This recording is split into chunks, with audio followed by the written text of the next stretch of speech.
Hey guys, and welcome back to another video. In today's video, I'm going to be showing you guys how to make a 1v1 to 4v4 Zone Wars. Now this is part 2 of part 2 of 2. So in this video, I'm just going to be going over the spectate button and the little boxes over here that I went over last time.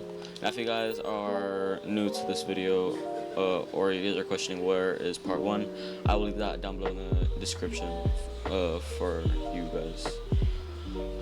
But anyway, let's get right into it. Alright, so first what we're going to do is start with the spectate button.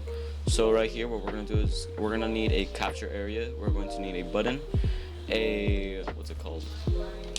We're going to need a damage volume, a optional collectible object, a class selector, and class designer. The settings for the capture area are just going to be 1 for the area. The button settings are just going to be spectate, no, and 1.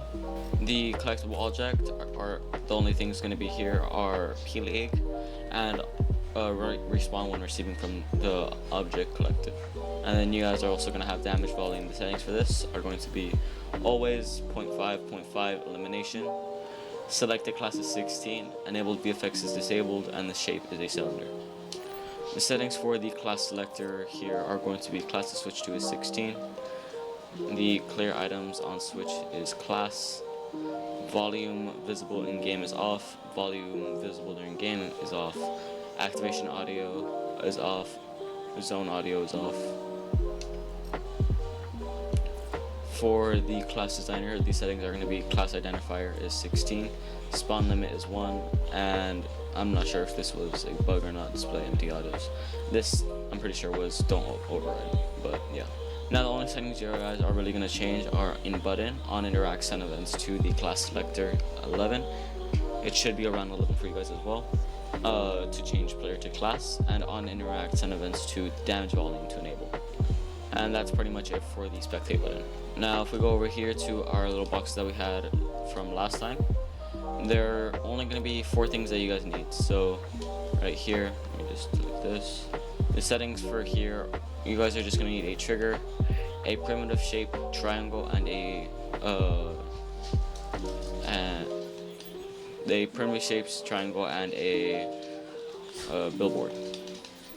So the settings for the billboard are going to be height as the text, centered, 24, white, and then robo.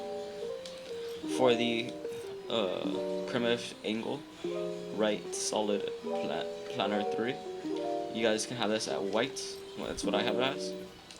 Now make sure you guys have these walls if you guys want the same walls as I have. All you guys are going to do is go to content galleries, scroll towards the middle about right here, and right here you guys should see the galleries right here. Select this wall and then place it right here all around there.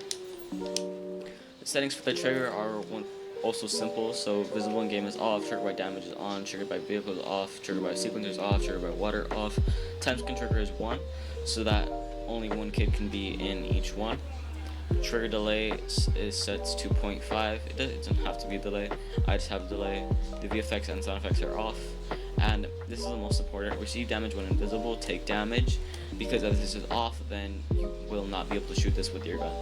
Now you guys are also gonna have some teleporters. That I have them over there, but I'll just show you guys one of them for the settings real quick. So this is the one that we're looking at right here. So the teleporter group is going to be none. Teleporter target group is none. Selected team is 2. Teleporter rift visible is no. Visual and sound effects are also going to be no. All you guys are going to have is teleport when you're saving from that trigger on triggered. And then you guys are just going to copy the trigger, the teleporter, the triangle, and the billboard, and just copy that 3 more times for this team. You guys can name it mid right, mid left, and low ground, just like this over here. So if we enter here, you guys can see that we have mid right, we have mid left, and we have low ground. You guys can rotate the arrow for each way that there is. Anyway, now for the last thing, all we're really gonna do is go over the island settings. So right here, we're just gonna go in the island settings. For the mode, make sure you guys have structure is max players is 8, teams are custom, the team size is dynamic, and I have 100 rounds. Now, if you guys want to make it to where the players can save their team after every single round, so they don't have to keep going to starting over and over and over again, then the shorter the better. For spawning, the spawn limit is going to be 1. Join in progress to spawn the next round, and after last spawn, go to spectating. For eliminations, the eliminated player's item is dropped. The player killing them will receive 50 siphon, 5 of each material. For the end condition, the last standing ends game is on. Make sure the time limit on the end condition and round is none. In player, make sure that you have shields. The starting percentage is 100. In build mode, make sure you guys have building can destroy environment is set to no. And in equipment, make sure you guys have environment damage is set to player build only, and structure damage is enemy and self-built. Anyway, hopefully you guys enjoyed today's video. If you guys have any questions, comments, or concerns, please don't leave them down below in the comment section below. And now you guys can join play the gameplay. See you next time. Peace.